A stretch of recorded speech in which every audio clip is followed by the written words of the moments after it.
Horesantsika androany dia momba ny sécurité ny filaminana izany. Zay no loha hevitra ifampahirizantsika sy akatsika lesona indray androany. Tena zava-dehibe ity resaka sécurité ity, ary misy ihany koa zavatra tena hoe positif surtout ara-baiboly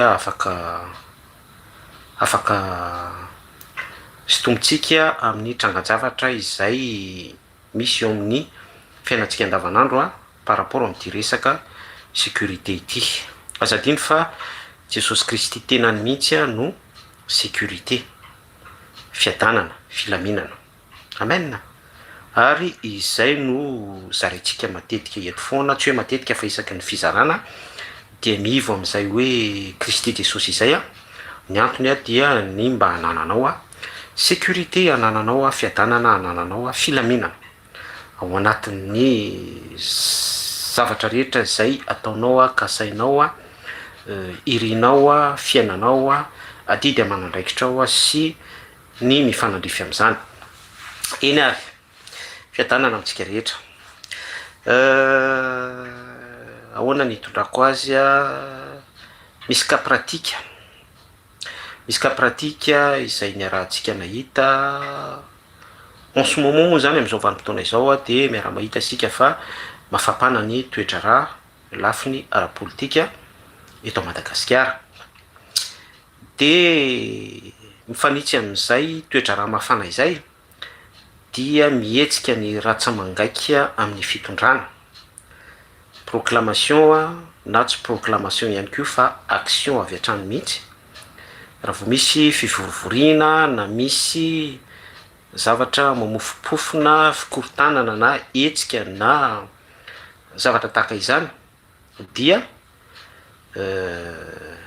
miseho montre ny fanjakana fa à la hauteur ny amin'ny resaka fandriam-pahalemana, dia manetsika ny moyen rehetra ahafahan'izay fandriam-pahalemana izay mahazo toerana, mahazo laka eto amin'ny tany sy ny firenena malagasy.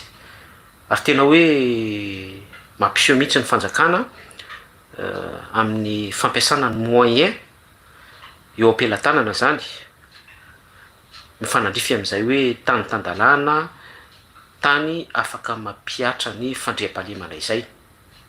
Amen. Zavatra tsara be zany, zavatra tena hoe positif be, ary zany zavatra tena ilain'ny citoyen, ny sarababem-bahoaka, ilain'ny firenena rehetra. Eo indrindra sika mifanitsy amin'izay de niara-nahita sika nisy casse-point, nisy casse-point zany fantatsika hoe inona, nisy nanafika attaque à main armée, ary nisy akitifitifitra mihitsy tamin'izany teo mitetezany Bekiraro. Niara-nahita ihany koa sika tamin'ny fampilazam-baovao isan-karazany. Nisy karana voatafika niaraka tamin'ny soferany dia ilay sofera no voatifitra teo amin'ny tratrany raha tsy diso dia maty avy hatrany. Saika isan'andro ny viol, saika isan'andro ny sitomahery, ny von'olona miatra manaina, ny fanafiana itsiroa. Faritra anankiray zao amin'iny Mantasoa iny dia mafapana satria ny Jiola dia mitetitrano mihitsy manao menasy amin'ireo mpanambola, tsy Mantasoa ihany fa saika hoe presque manerana Madagasikara mihitsy. De eo zany no mipetraka ny fanontaniana ny sujet-tsika resaka fandriam-pahalemana, resaka sécurité. Misy partie tena hoe sécurisé, en sécurité. Tany Tamatavy zao ny tranon'ny député Roland Ratsiraka, bien sécurisé, en sécurité. Misy fotoana ny lehilahy araky ny fanambarany tao am-pejiny nandeha niazakazaka, lehilahy moa sportif, de tamin'izay izy nandeha niazakazaka izay de arahana miaramila avec cagoule, de ny tranony a voadidina miaramila 4 miaraka amin'ny fitaovam-piadiana raitra. Sécurité petraka ny fanontaniana ahoana ary ny concordance n'izany zavatra rehetrarehetra izany, ahoana ny fifandrifiny zany zavatra rehetrarehetra izany, ny zany zavatra rehetrarehetra izany hoe mikolla ve sa tsy mikolla. Misy toerana zay tsara aro, misy toerana zay tsara ambina. Ny 13 mai zao a dia tsara ambina, misy période tena hoe rakotra miaramila en sécurité. Takan'izany koa tamin'ny proclamation an'ny voka-pifidianana ben'ny tanàna teo a tribunal administratif Anosy, tena hoe vraiment tena hoe bien sécurisé. De parallèle am'izay misy casse point voatafika, misy grossiste voatafika, misy toerana isan-karazany iaran'ny attaque à main armée. Ny vahoaka malagasy ny ankamaroany toa ohatry ny mandry andriranatso ozy ny fitenena sécurité. De mipetraka ny fanontaniana hoe ahoana ary zany, ahoana ary zany. Fa ny tena marina amin'izy io ny tena marina amin'izy io raha tena hoe fakafakaitsika sy diniantsika lalina de hoe tsisy dikany amin'ny manana ny moyen, manana ny fahefana no mife azy io sy micontrôle n'izany resaka sécurité zany. Rehefa tiany ampiarina amin'ny fotoana tiany ampiarana an'izany dia la preuve bien sécurisé zay faritra tiany sécurisé.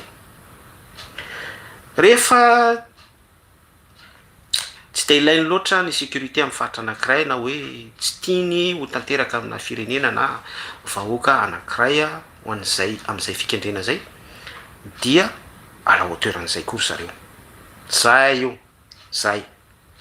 io ny antony itenenako an'izany dia tsika zao mahita mandeha ny fetin'ny fahaleovantena 26 juin exemple ity fa partout ohatran'izay daholo dia aseho ny fitaovam-piadiana rehetrarehetra, manao hetsika ny mpampandry tany, ny commando, ny miaramila lahy, miaramila vavy miaraka amin'ny fitaovam-piadiana isan-karazany midika izany fa manana ny moyen isika, manana ny moyen zay fanjakana mijoro rehetra na Madagasikara na ivelan'ny Madagasikara.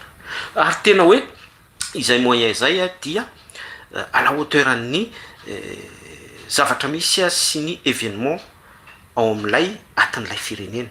Ninona zavatra mety itsika eo manana moyen afaka mampiatra ny toetoy izy ampandrina ny filaminana. Fa miverina amin'ilay fanambarantsika teo hoe rehefa tena dévoilé io dia zareo ihany no miregle an'io sy manidy an'io. Averiko tsara zay hoe zareo ihany no miregle an'io sy manidy an'io. Donc zany conclusion an'ny zavatra resantsika dia raha mbola ety an'ity zao tontolo zao ity, averiko tsara ary enoy tsara ity fanambarako ity hoe raha mbola ety an'ity zao tontolo zao ity ny amin'ny resaka hoe fandriam-pahalemana, paix et sécurité, dia izay ny conclusion ilay nambarako teo hoe ry zareo ihany izao tontolo zao ihany no mama sy manidy an'io. Rehefa tia no idina ny resaka fandriam-pahalemana dia voahidina io, rehefa tia ampiatra lalàna amin'izany izy, rehefa tiany hetsika moyen amin'izany izy dia manana ny moyen rehetrarehetra ampiarana an'izany izy. Rehefa tsy tia no idina sy tsy tia no aseho kosa io dia fanaraka amin'izay ihany koa avelany isambatidaka ambony ambany ao. De mirozotra amin'izay hoe manana ny moyen zay ry zareo eo ampelantanana zay sécurité, paix ety amin'ity zao tontolo zao ity dia mifampitohy amin'izay dia ny anton'izay hoe ry zareo ihany no manidy an'io sy mamana io dia mandrefy an'ilay tombotsoany zareo ao ambadika ilay izy. Zany hoe idiny io rehefa ho amin'ny tombotsoany vahany io rehefa ho amin'ny tombotsoany. Averiko tsara, idiny io rehefa ho amin'ny tombotsoany vahany io rehefa ho amin'ny tombotsoany. Averiko farany par rapport amin'ny tombontsoa andry zareo a no anidiny sy amahany anio. Alléluia. Zay le izy zay. Exemple concret depuis an'ny première guerre sy ny deuxième guerre mondiale. Taorianandreny a ny fanitsy tam'ireny a nisy karazana traité be da be a de taoriana kelin'izay a nitsangana ny ONU, paix et sécurité. Tadio tsara nitsangana ny fanitsy en parallèle an'izay a ny resaka ONU ny amin'ny hoe paix et sécurité. De raha apetraka ny fanontaniana de hoe aiza ho aiza ny resaka paix et sécurité. Io ny ONU resaka paix et sécurité. Fa milamina ve zao tontolo zao? Milamina ve ny any Palestine, milamina ve ny ailleurs, milamina ve ny pays africain, milamina ve ny tany manan-karena sy ny sisa rehetra. Fa miverina amin'ilay zavatra nazavaiko sy ny décortiqueko teo hoe ry zareo ihany no manidy sy mamany io. Rehefa misy tombontsoa, rehefa itire pétrole izy a de misy ny fikorontanana amin'ny fotoana zay ikorontanany a, ary misy ny filaminana amin'ny fotoana zay ilaminana. De ohatr'izay daholo ny système isehon'ny resaka hoe sécurité manerana an'izao tontolo zao. Ka raha mijery ny ka manokana isika firenena malagasy Madagasikara izany dia hoe enjana ny sécurité, enjana ny tsy filaminana sy noatran'izany. De izay zavatra asongaditsika izay no ao ambadiky ny zavatra rehetra hoe ry zareo ihany no manidy sy mamany io. Iza le ry zareo samy mamaly any am-potsika tsiraray avy ihany isika tsiraray rehetra. Ry zareo mikendro tombontsoa, iza lay mikendro tombontsoa samy mamaly any am-pony ihany ny tsiraray. Izay no fihodinana ety amin'ity zao tontolo zao ty ao ambadiky ny antsoina hoe paix et sécurité. Ahoana kosa ary hoy ny soratra masina, ahoana hoy ny baiboly par rapport amin'izay resaka fandriam-pahalemana zay resaka hoe paix sécurité zay. Ny devoly dia mpangalatra foana izy. Ny devoly dia te hilahatra amin'ny herin'ny soratra masina, te hilahatra amin'Andriamanitra foana izy, te hilahatra amin'ny raitsi-tony. Zay no defian'ny baiboly defian'ny tsy ny baiboly fa ny defian'ny devoly ambara-pahatonga ny fotoana. Avero tsara hoe zay no defian'ny devoly hilahatra amin'Andriamanitra idefia amin'ny Jesosy Kristy ambara-pahatonga ny fotoana zay amatorana azy ho any amin'ny fitomanena sy ny fikitroana nify. De izay ny antony fietsehana ety amin'ity zao tontolo zao ity mahatonga ny sarinady sy ny sary mihetsika isan-karazany izay tsy mampisambadidaka ny olona sy mampikorotana ny olona, surtout hoe olona tsy manana discernement, tsy manana fanomezam-pahasoavana mamantatra fa nasa mihafa, dia ao anatin'izay misy piège be da be izay alefan'ny satana, de izay tsy manana ny fanamasina, izay tsy manana ny fitarihany fanamasina, tsy manana ny filazon-tsara herin'i Jesosy Kristy miasa ao anatiny dia lava ao anatin'izany rehetrarehetra zany ary tsy misy dikany amin'ny devoly mihitsy no mitelona azy. Ahoana rozan'ny baiboly ny soratra masina. Korintana voalohany toko 4:10 andiny 7:30 no hitondrako fizarana mifanitsy amin'izay nonako fiadanana aminao. Andriamanitra tsy tompon'ny fikotronana fa tompon'ny sécurité, tompon'ny filaminana, tompon'ny fiadana. Veriko indray, Andriamanitra tsy tompon'ny fikotronana fa tompon'ny sécurité. Zay no antony izaranay aminareo foana, izaranay ny herin'ny filazon-tsara ny soratra masina Jesosy Kristy amintsika rehetra foana mba hahafahanao miaina paix et sécurité. Satria raha mitavandra be an'ilay paix et sécurité izao tontolo zao ianao dia ilay fitapitaka ny resantsika teo hoe ry zareo ihany no manidy sy mamany io. Fa kosa raha Andriamanitra tsy toy no allié miaraka aminao amin'ny alalan'i Jesosy Kristy dia tonga marina aminao ny filazon-tsara, fiadanako no omeko anareo, ny sécurité à cause de Jesosy Kristy no omeko anareo ety amin'ity zao tontolo zao ity no ahitanareo fahoriana, mahita fahoriana daholo sika. Fa kosa nefa matokoa io izy jesosy kristy zao efa naresy izao tontolo zao donc zany a isika zay allié allié amin'andriamanitra tsy tony ny alalan'i jesosy kristy sy ny fanamasina ny herin'ny filazantsara dia manana an'izay assurance zay ny amin'ny sécurité ary ilay jesosy kristy maharesy izao tontolo zao a lasa assurance atao anatsika lasa sécurité ho atsika araka ny fanaony fiangonan'ny olona masina rehetra zay ilay koritianina voalohany toko 7:10-7:telopolo conclusion hoe araka ny fanaony fiangonan'ny olona masina rehetra andriamanitra tsy tompony fikotronana fa tompony sécurité de zay ihany koa no misarika anao anatin'izay berceau zay hoe tonga mpiangona olona masina ao anatin'ny fiangonana fiombonana rehetra lay hoe rehetra dia ao anatin'ny faribolan'ny filazantsara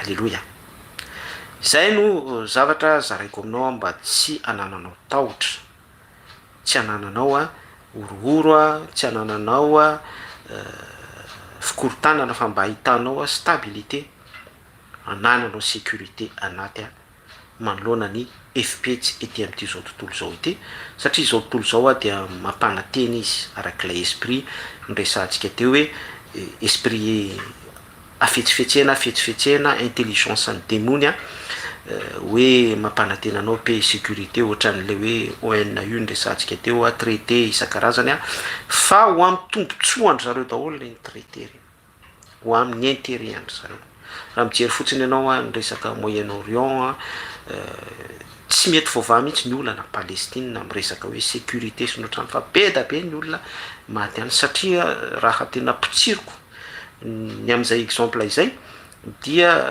amin'iny Moyen-Orient ny cœur-ny harena pétrole dia voaina sy idina selon an'ilay intérêt ny fikorotanana sy ny filaminana any amin'izany toerana izany zay a no azoko nizaraina taminao fampahafantarako aminao a fizarana juste partage fotsiny a fa anjaranao no manao analyse a ny kabe da be eo amin'ny fiainana andavanandro tiako fotsiny a no manamarika fa hoe presque mitovy amin'izay zavatra ambarako zay avokoa ny fisehoana misy a à gauche à droite na hoaiza ianao na hoaiza ary raha mandray exemple amin'ny endriny maro be da be ianao a dia sûr et certain fa tsy mivoaka amin'ny zay raisonnement zay fanazavako izay avec appui ara-tsoratra masina izay fa eo foana ny fahamarinana ny amin'ny hoe lay paix sécurité izao tontolo zao a dia selon ny intérêt an'izay mitady intérêt ao anatin'izay izy moa lay mitady intérêt ao anatin'izay fa lay legiona Efesiana toko 4 mpanapaka sy mpanjaka an'izao famaizenana izao miaraka amin'ireo elitany a izay miasa ho azy de ny mifanohitra amin'izay a lay tena sécurité lay tena paix jesosy kristy nanolotra anay teo amin'ny azo fijaliana 4 taona lasa izay a fiadanako no omeko anareo makasitraka de mirary soa amin'ny manaraka indray a tianao jesosy elo matoko